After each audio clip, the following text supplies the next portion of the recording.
Hello and welcome to Never Mind the Bar Charts with myself, Mark Pack.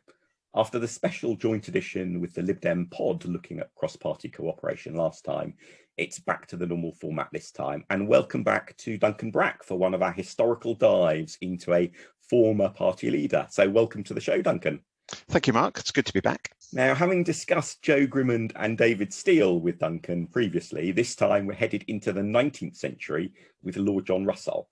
He served in government for at least part of every decade from the 1830s through to the 1860s, including two spells as Prime Minister 13 years apart.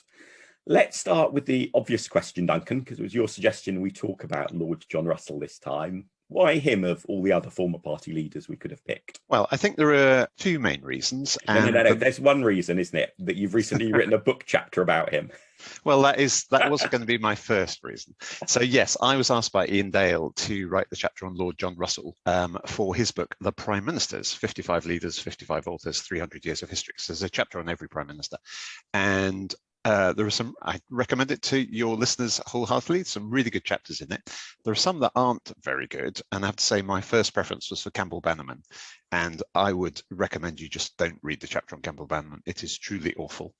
But there are lots of Let's hope the author of that chapter isn't a listener to this podcast. Well, it's David Bannerman, if you remember, who was the Tory who then defected to UKIP and then went back to the Tories. And he is a descendant of Campbell Bannerman, but really, let's not go into that chapter.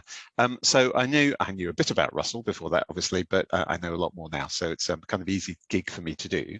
But I think the other reason for doing it is that I think Russell tends to be a bit forgotten. When we look back at 19th century liberal history, we tend to remember primarily Gladstone, obviously, and probably Palmerston.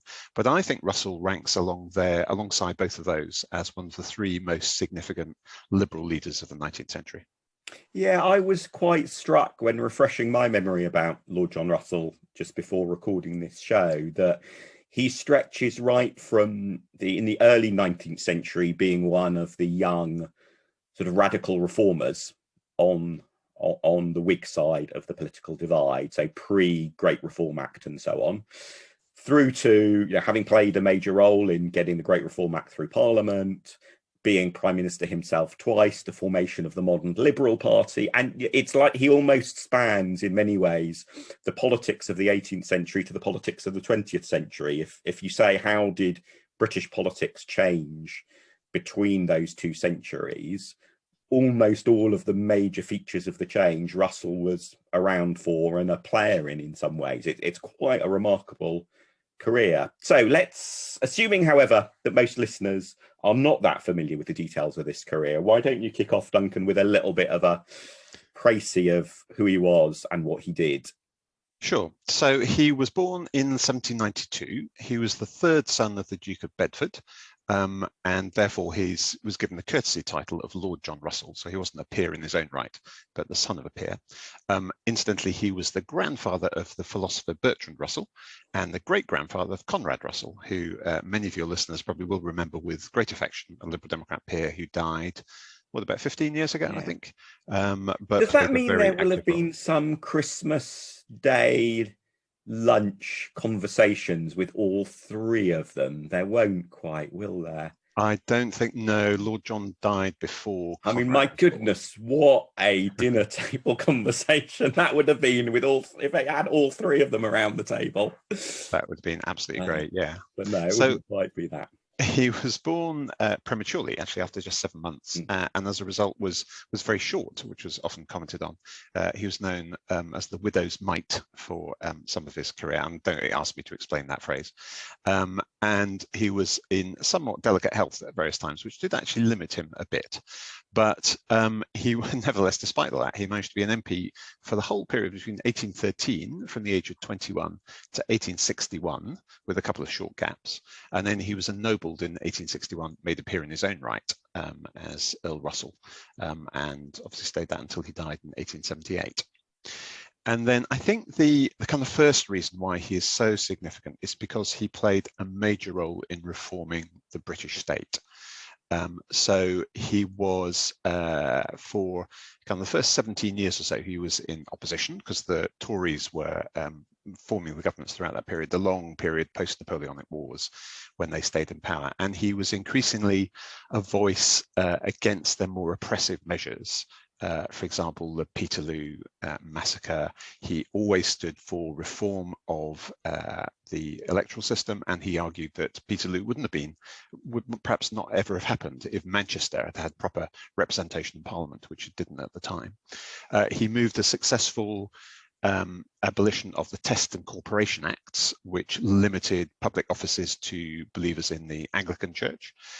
He argued for a universal system of primary education, so quite a lot of things. But then in 1830, I think I'm right, the Whigs returned to power, first under Grey, when Wellington resigns. And because of his long-standing support for parliamentary reform, he was given a role, even though not in the cabinet, he was a sort of junior minister at the time, he was given the key role on the committee that drafted the legislation that became the Great Reform Act. And then he drafted the successive versions of that, because it kept on being defeated in the Commons or the Lords, and eventually basically was the main architect of the Great Reform Act in 1832. And as I'm sure lots of your listeners will remember, that was absolutely critical. Not so much in increasing the size of the electorate, it went up from about 400,000 to 650,000, but more in disenfranchising the so-called rotten boroughs, in just abolishing them completely. The tiny seats, which some of them had electors of like 11 people, mostly in the pocket of local landlords. So these were just pocket boroughs. The borough mongers sort of offered them to as I did my history PhD many years ago on the electoral system in the first half of the 19th century. I'm tempted to digress in many ways on this point. You will know more about it than I do. But so perhaps the point that's most relevant to Lord John Russell is, as you say, Duncan, that legislation was phenomenally complicated and very technical. And so I think his achievement in steering it through is a bit like the achievement of leaders of the House or other government ministers in more modern times steering immensely complicated, say, European legislation through Parliament. And the details were, well, there is certainly at the time I did my PhD, there was still a lot of controversy about how much impact certain particular details had, especially the subtleties of the interrelationship between the workings of the franchise in different constituencies and whether or not that was deliberate or accidental. But I think even if you take the view that Russell was really on top of the detail and that everything that happened was deliberate with the legislation, I think there is still a bit of a question that it's like if you were to tell the story of the rise and sort of setback of, say, pro-Europeanism in Britain in the late 20th and then early 21st century, you can point to people who Russell played a major role in steering difficult legislation through Parliament, but fundamentally the course of Britain's relationship with Europe has been influenced and driven by bigger issues than that. And so how influential, really, and this may be a theme that we return to repeatedly through this podcast, is Russell was there and present, but how influential really was he as given all the other pressures there were for parliamentary reform? Had he died suddenly in a tragic accident on 31st of December 1829, would the Great Reform Act have really been that different? I think that's a fair question. I mean, it's obviously impossible to judge because you don't know, you never know what would have happened in the absence of people. I think the pressure for reform was building up. I mean, clearly the electoral system didn't properly reflect the views, particularly of the rising kind of industrial middle classes, who were the kind of main gainers really from the Great Reform Act and from Reform Acts, maybe the Second Reform Act as well.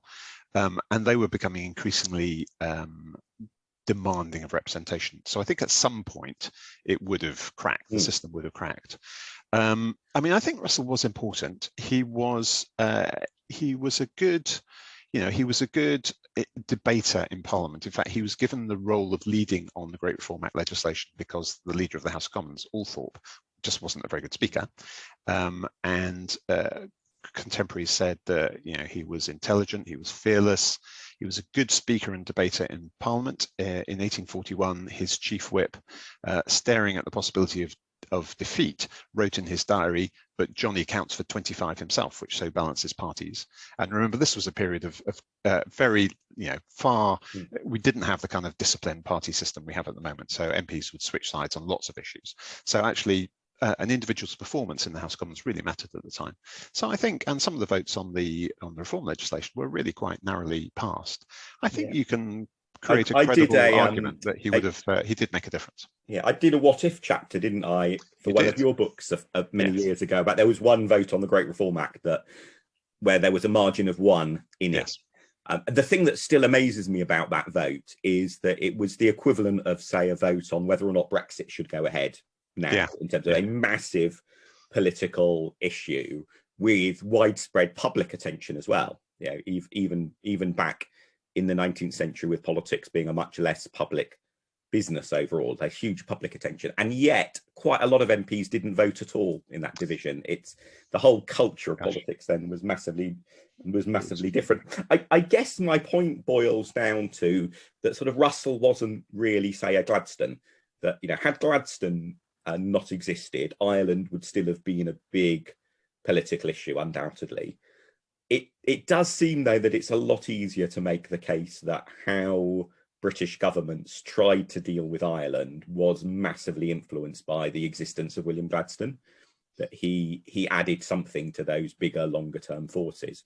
I think the question with Russell is whether he really did.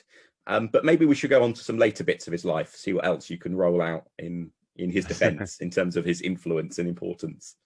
Certainly, I'll have a go. I mean, I think that's right. He wasn't on the scale of Gladstone. And it's also worth remembering that during Russell's first period as Prime Minister, he never had a majority, which Gladstone always did. So that limited what he could do. And actually, I think Russell's record as a minister is probably a bit more impressive than his record as Prime Minister. But, you have to have people like Russell, accepted maybe somebody else would have done what he did, but somebody had to do it. And I think in other issues like education, there wasn't such an obvious move towards a universal system of primary education at the time. He was well ahead of his time, I think, in arguing for that. So I think you could argue he made a difference. Go on then, argue away.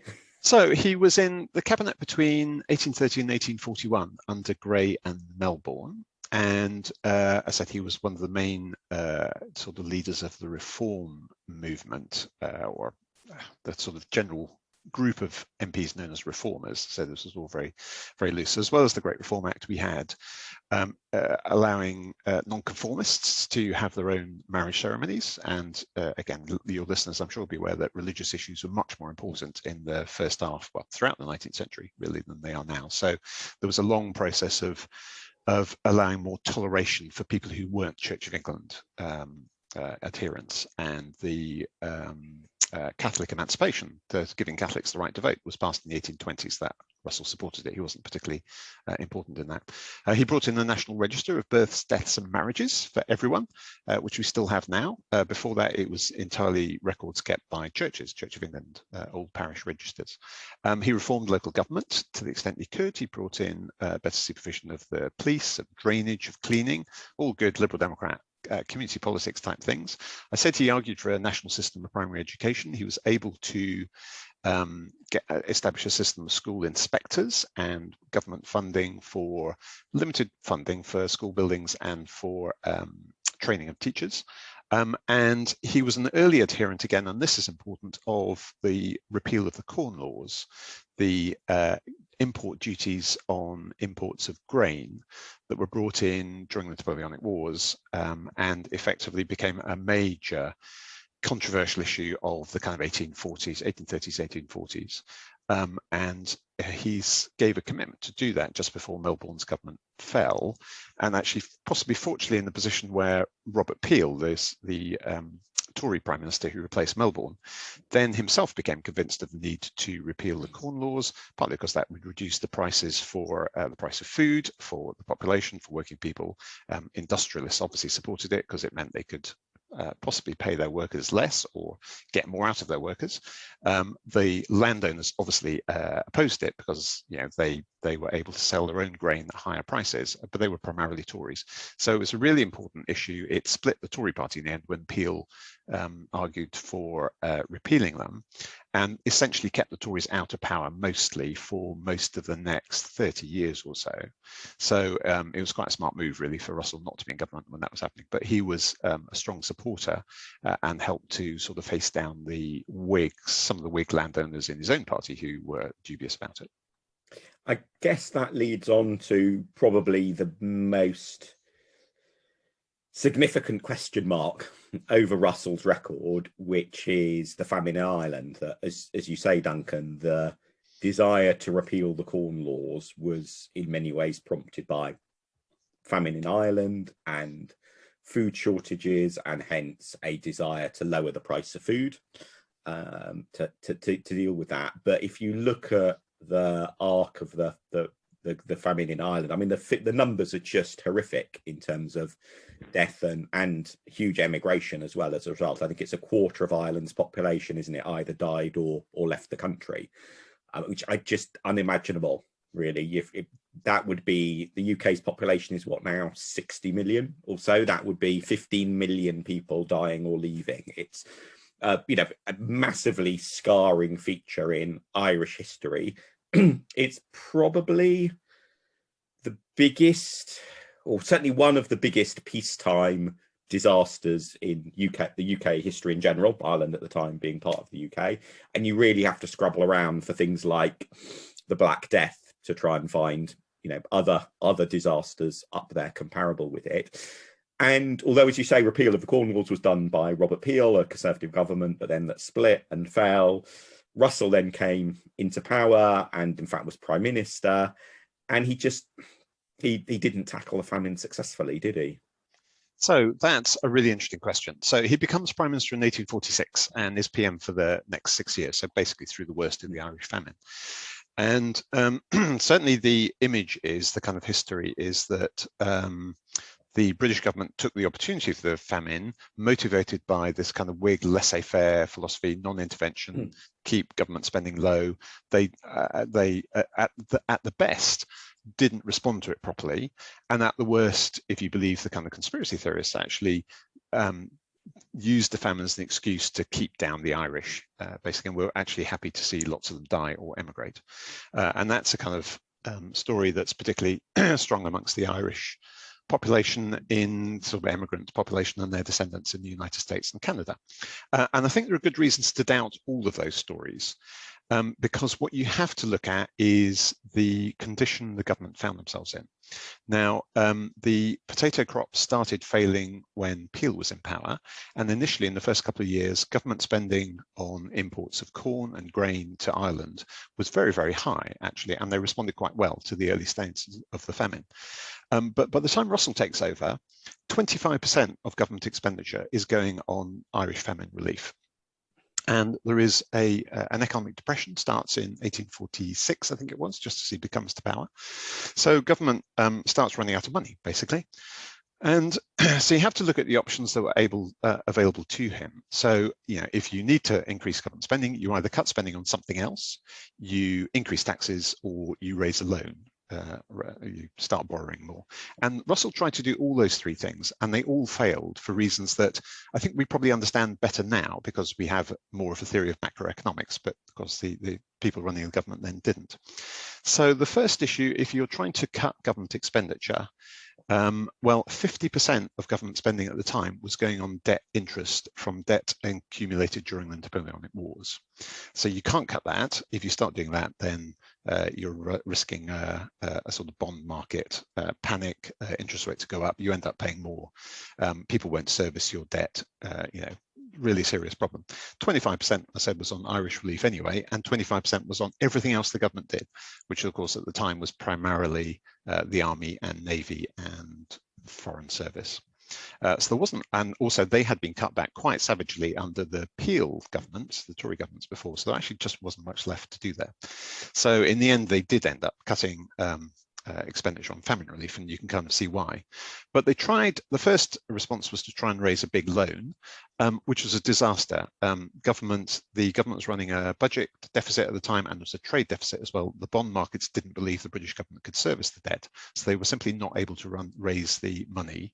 At the same time, interest rates went up because people started panicking. So the debt interest that the government had to pay on its existing debt from the Napoleonic Wars also went up. So it was a complete disaster. So then the last thing they tried was to raise tax. Now, at the time, income tax was still seen as a temporary expedient, again, something introduced during the Napoleonic Wars, and it had to be renewed every year in the House of Commons. And remember, Russell didn't have a majority here when he was in government. Also, it didn't apply to Ireland. They didn't pay income tax. So obviously, if you're going to raise income tax in England to pay for Ireland's problem, that is a bit of an issue. So Russell's first attempt was to try and raise income tax, or to get the Irish MPs to raise income tax or to apply income tax to Ireland. And they refused. They just wouldn't go for it. And he didn't have the majority to put that through. He tried to raise income tax for English, and that didn't work either. He didn't have a majority. So, he's just running out of options at the time. In the end, they cut public expenditure because there was really, I think, almost nothing else they could do. And I think people who are critical of his government's response to the Irish famine have to answer that question. What actually could he have done given the political circumstances? In the end, what they tried to do, I said they cut expenditure. They also tried to raise money through the poor law rates in Ireland, so local taxation, which the government could do. It didn't have to get a majority in the Commons for that. But by then it was too late. The economy was essentially collapsing, so they just weren't able to raise any significant sums of money. So it was a huge tragedy, but I said, they really tried to address it. Although had France gone to war with Britain at that time, I'm sceptical that the British government wouldn't have found a way to finance. Well, I think the difference there, the House of Commons, that would have been easier to persuade the House of Commons to vote for it, or the House of Lords. Oh, indeed. And this is obviously a regular critique, I guess, particularly from the left about governments not funding things, is the yes, but you always find money for a war. And I think, given the scale of devastation in Ireland, that is probably one of the situations where that comparison is a fair political critique to make. Now, as you say, he didn't have a majority, but that doesn't necessarily, there are many great political leaders in many different countries who are prime minister or the equivalent of prime minister for periods, even extended periods of time, without a majority, and yet manage to make it work. And, some of, I guess, the most famous examples of politicians without a majority who get eulogized for how they managed to work around it. You think about, say, Lyndon Johnson, where getting civil rights through the Senate, civil rights legislation through the Senate in the US in the 20th century. Now, technically his party had a majority, but there wasn't a majority for civil rights legislation, and he found a way to put a majority together. It does feel like that, for all that there are decent excuses for Russell, that fundamentally one of the truly great prime ministers would have been able to do more. That is possibly true, and I'm not familiar enough with the kind of ins and outs of the efforts they went to during the famine to deal with the issue. That is maybe true, and it is also true that I think Russell became, I guess, as many political leaders do, they become less effective as they get older. And one of his, I've talked about his qualities as a good speaker and debater, and intelligent and fearless and so on, but he was quite impulsive. And the older he got, the more impulsive he got. He was not always very consistent. He was not always very good at dealing with his colleagues. Partly because he had a very firm belief that because of his beliefs and his family's history, that he always had to be in the lead of the kind of movement for reform. So that led to him not always consulting with subordinates or colleagues, and making impulsive gestures sometimes. And that probably didn't help. And yes, perhaps somebody else could have engineered a majority in the House of Commons for income tax raises. Of course, the other option that I didn't mention they could have done was raise import duties, but of course they just cut import duties on food, and raising the price of imported food doesn't make sense when you're trying to deal with the famine, and Britain at the time was a net importer of food. So all I would say is that they tried harder than I think many people give them credit for. One of the problems, of course, that when you're, because there were so many Irish emigrants, where did they go? The obvious places were either England or the United States and Canada. Australia and New Zealand weren't really open up to mass colonisation at the time. Lots of Irish people did go to England, and they tended to be the poorer people.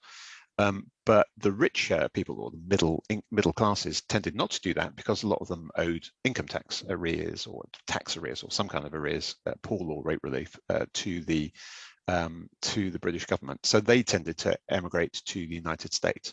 So you had a whole bunch of well-educated, articulate Irish immigrants who really had it in for the British government, and they created this story about how it was really, an attempt at genocide against the Irish population, which I really think it wasn't. I'm sure there is much more we could say about this, but as you say, neither of us are experts on this particular topic, so maybe we should move on to the rest of Russell's career. So that obviously massively dominates his time as Prime Minister. Yes, but are there other things you would call out from that? Yeah, he did manage to do a few other things as well, and he often took the opportunity of private members' legislation introduced by supporters. So, for example, other things he managed to achieve during his time as Prime Minister was limiting factory hours for women and children, bringing in state funding for school teacher training for non-Anglican Church, non-Church of England schools. He carried on the move towards free trade, and the Corn Laws were about grain imports, but his government reduced imports on sugar duties as well. He abolished the Navigation Acts, which limited, which said that only British ships could land products in British ports. So again, that contributed to the expansion of free trade. And actually, a lot of what happened at the time underpinned the long mid-Victorian economic boom, which people like Gladstone was then, and Liberal governments under him were then to benefit from later. He introduced a central board of health for the first time, that later became the health ministry. So, he did, I think he had a reasonable record actually as Prime Minister, given, I said, bearing in mind that he never had a majority. And we've obviously talked about Ireland, the big question mark over his legacy. In terms of other issues that particularly colour how people now see politicians from the past, and so thinking in terms of the 19th century, especially issues around slavery, giving women the vote, and so on, how recognisable is Russell's 19th century liberalism to our 21st century liberalism? So that's an interesting question. I haven't found any evidence that he ever talked about women's enfranchisement. I mean, he was a consistent supporter of increasing the right to vote amongst men, and that was really the mainstream of public debate at the time.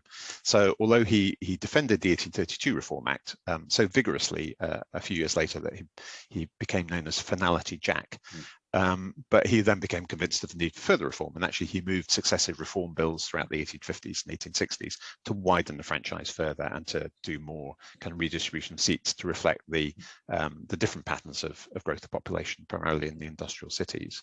So he's a very consistent supporter of that.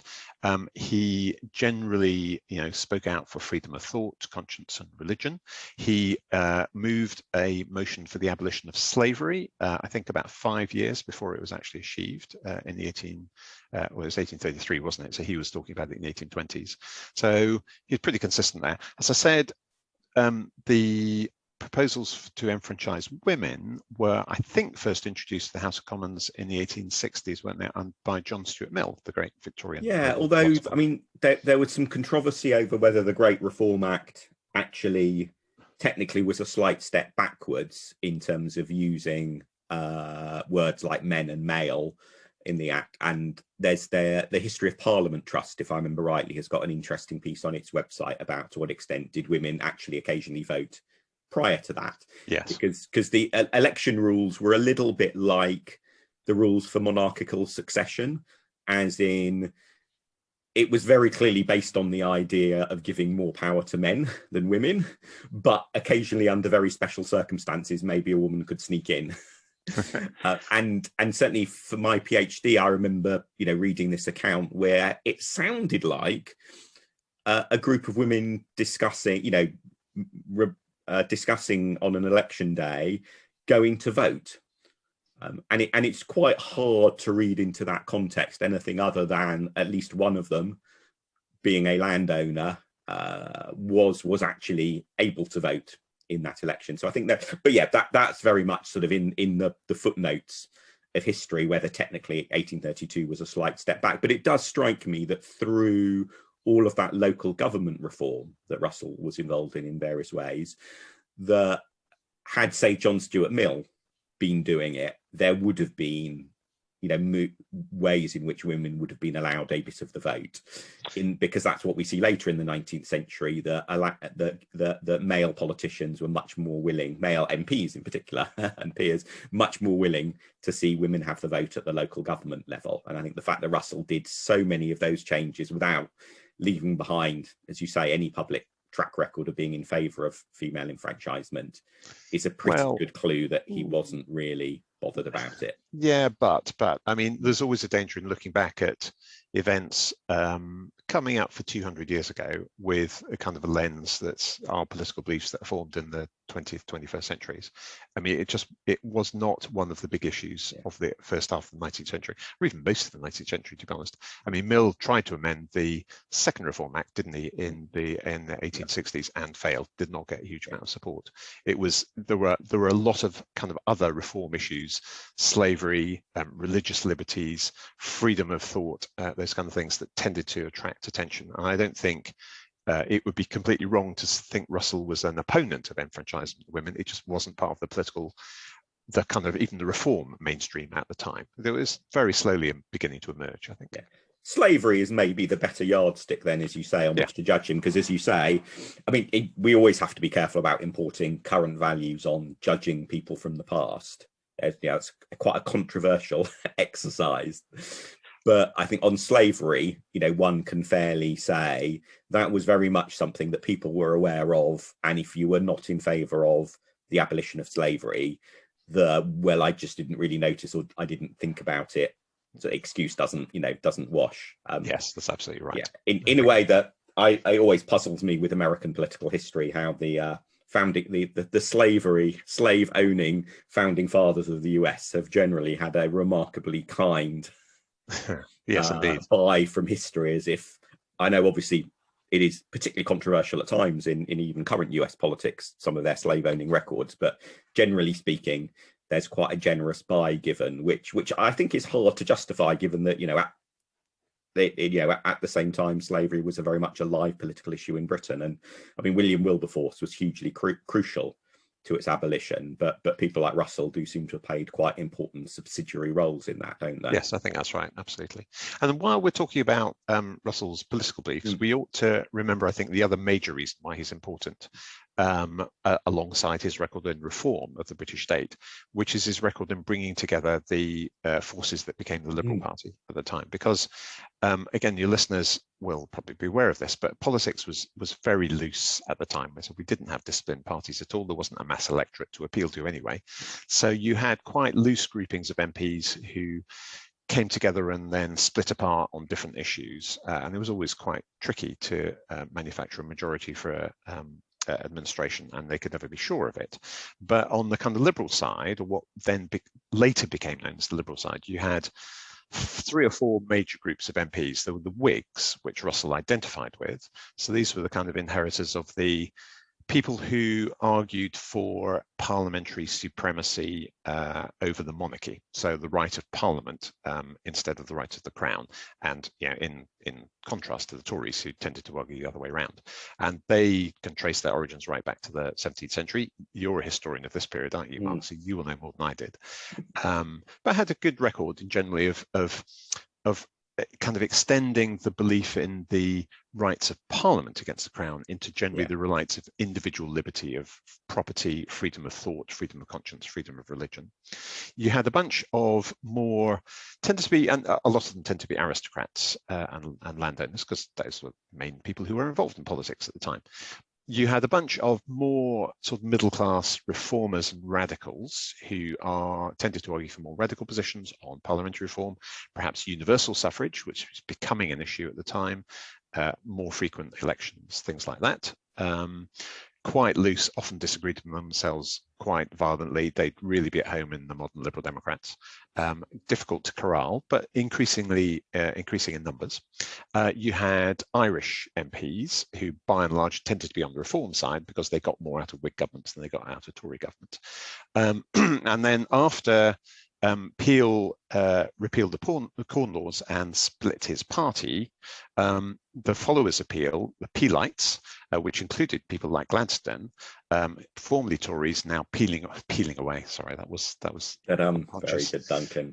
Breaking away from the Conservative Party. They formed their own group in the 1840s and 1850s. And Russell was, I think, a key figure in bringing these people together. Now, the key meeting was in 1859 in Willis's Rooms in St James in London, and a few years ago the history group managed to get a plaque erected on the building that's now on the site of the building where that meeting was held, and that brought the Whigs, Radicals and Peelites together to agree to bring down Derby's Conservative government, and that is generally held to mark the beginning of the Liberal Party. But there were earlier attempts, and particularly Russell was important in what was known as the Lichfield House Compact in 1835, to bring, same kind of thing really, to bring Whigs, Reformers, Radicals, Irish together to defeat Conservative government. So he was a really important figure there, and I think he was important because he was a Whig. He was, came out of that aristocratic reforming tradition, but he also held quite radical reforming views from the point of view of Whigs. In fact, so radical that some Whigs then themselves found his views unacceptable and left to form the Conservative Party, to join the Conservative Party rather, and they included Stanley, who later became Lord Derby, Tory Prime Minister. So therefore, he was tended to be more trusted by the Radicals and Reformers as well. So I think that's another thing to his credit, that the role he played in the 1830s and 40s in bringing together a more coherent, cohesive Liberal Party. Yeah, and I think this is the ground on which the case for Russell being of major importance is strongest. I earlier expressed a little bit of skepticism about the extent to which other reforms he was involved in would have in some form happened anyway had he not been there.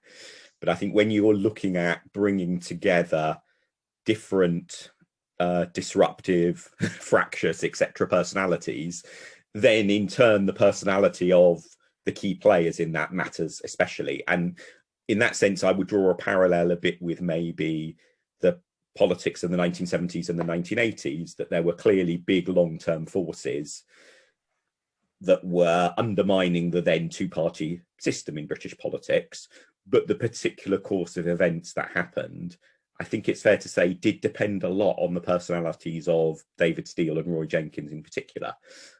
If the Liberal Party in the late 70s had been led by, say, Clement Freud, a Liberal MP at the time, I think what would have panned out with the SDP and the Alliance would have most likely taken a very different course. And in that sense, it seems to me quite plausible to say that the modern Liberal Party wouldn't have been founded had it not been for Russell. And had it not been founded, those 3-4 different factions wouldn't have necessarily coalesced into one party. One or more of them might have ended up joining the Tories. You can imagine a world in which both the Whigs and Peelites might have ended up with the Tories, partly because there are individuals from both of those who did. And I think Russell and others, therefore, in as much as we can be sure about any what-ifs in history, but Russell and others most likely do deserve a significant amount of credit for changing the way British politics worked by creating what became the Liberal Party. Yes, I think that's true, actually. And I think it's enormously to Russell's credit that if we move the story on a bit into the 1850s, so his government falls in 1852, and partly it's brought down by the rivalry between him and Palmerston, who is their foreign secretary at the time, growing in support. And they really didn't like each other, to put it mildly. And although they are such contrasting personalities, aren't they? I mean, Palmerston is Palmerston is sort of what, the Boris Johnson of the time, and I'm thinking in terms of both general flamboyance and also a lively private life, if I can put it that way, to safely bracket both Palmerston and Johnson. Whilst by contrast, I guess actually Robin Cook is probably the politician that most strikes me as being the sort of Lord John Russell type equivalent. If you think about Robin Cook's tenure as leader of the House and the work he did on getting all sorts of other bits of electoral reform, other than sadly for the House of Commons, but the Cook-McLennan talks in the 1990s and all the reform that led to it. Robin Cook and Boris Johnson are sort of the equivalent of Russell and Palmerston, I think. Except I would say that Palmerston was considerably more competent and able than Boris Johnson, but I understand the comparison. And also more with an even greater tendency to send the British Navy into things than even Johnson and Priti Patel have, though. But that was a different age. It's true. But I said that you're quite right. They really didn't like each other. I think they're good comparisons. So in fact, they even conspired against each other to defeat motions that each other was moving. And you just can't imagine that happening in today's politics. But I said politics was much looser then. But despite all that, I mean, after Palmerston stopped one of Russell's education reforms in the 1850s, one Whig described Russell as being like a concentrated essence of lemon. So there was a lot of personality clashes there. But despite that, in 1859, when the election made it clear that if Whigs, Radicals and Peelites combined, they could force a majority and get Derby out of government. And the issue they did that was over support for Italian independence in the war against Austria. So a good international issue bringing Liberals together. Russell accepted that he would have to work under Palmerston. In fact, and Palmerston did the same. They agreed not to serve under anybody else, but each of them would be happy to serve under the other. So despite the horrible, previous 10 years of rivalry and so on, both of them managed to put their private feelings aside. And in fact, Queen Victoria attempted to avoid appointing either of them to be Prime Minister. She called them these two terrible old men. But in the end, there was nobody else who could have commanded a majority. So Palmerston was appointed to Prime Minister. Russell comes back as Foreign Secretary, and actually they worked really well together for the following 6 years and had a pretty good record. Managed to avoid getting entangled in the American Civil War. Generally, it was really reasonably effective government. Yeah, so I think we should probably begin to wrap this up. It's been a fascinating meander through the 19th century. Well, let's just finish his career as Prime Minister. I was going to say, we've got his final period as Prime Minister to cover, which was not quite a high note, was it? Sadly, it wasn't. So Palmerston dies, I think, just before the 1865 election. So Russell is the obvious person to take over, and he becomes Prime Minister again. And he's quite elderly then, he's in his 70s, so he's trying to get one final big achievement done. And again, he tries to bring in reform, parliamentary reform. So widen the electorate, again, redistribute seats. And they tried legislation, and sadly, they did not have a very large majority, and a bunch of liberal reactionary rebels, shall we say, were worried about, it's a bit unfair to characterize them as reactionaries. There were genuine concerns about the extent to which people who were too poor to pay income tax, for example, giving them the vote, would they just not vote for, endless government expenditure without bearing any impact of it? There was worries about the extent to which working men were influenced by their bosses and so on. They had genuine concerns about it, but there were enough of them to defeat the legislation. Russell leaves government in June 1866, replaced by a Tory government under Disraeli, who then betrays the Liberal rebels and actually brings in more extreme legislation, more extreme reform legislation, extends the electorate even more than anyone was thinking at the time. It is, I have to say, I think it is one of the funniest moments in British political history, that, as you say, that you have a group of rebels who stop parliamentary reform, and in doing so put the Conservatives in power. And you'd have thought, this is a safe rebellion, we've succeeded. And then what does the Conservative Prime Minister do? It is a fantastically self-defeating rebellion. It was indeed. And indeed, the Liberals then won a big majority in the 1868 election, and were in power for most of the next 20 years or so, primarily under Gladstone. So you could say that, what Russell tried then with Gladstone was his kind of main deputy, laid the foundations for later Liberal success. But that's the end, basically, of Russell's career. He's in the House of Lords by then. He has another 10 years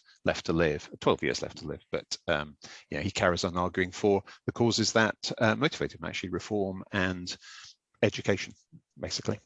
Now, when we talked about both Grimond and Steele, we very much focused on lessons for modern Liberal Democrats. I think Russell being that much further back in history, the lessons are much looser. But are there any lessons you would draw? So I think that I want to end with a couple of quotes, if I can. But one of them is relevant to the question you just asked about his record. He was always aware that that a Liberal government or a Whig government, it was Liberals by the time that he would stop being active in politics, they always had to stand for something. There always had to be movement forward. And actually, I think somebody talked about Gladstone. Politics was always a crusade. There had to be a cause to fight for. So he was always aware that he had to look for a new issue to take up. And actually, in the 1830s, 40s, it was Ireland when the two sort of parties, after the Great Reform Act stuff had settled down, two parties seemed to be moving a bit closer together. But then he became more concerned about religious restrictions and lack of tolerance in Ireland. He took that up.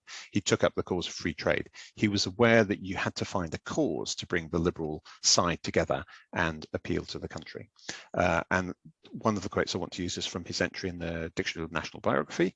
By the time he ceased to be Prime Minister in 1852, there was hardly an institution remaining which had not been reformed apart from the army.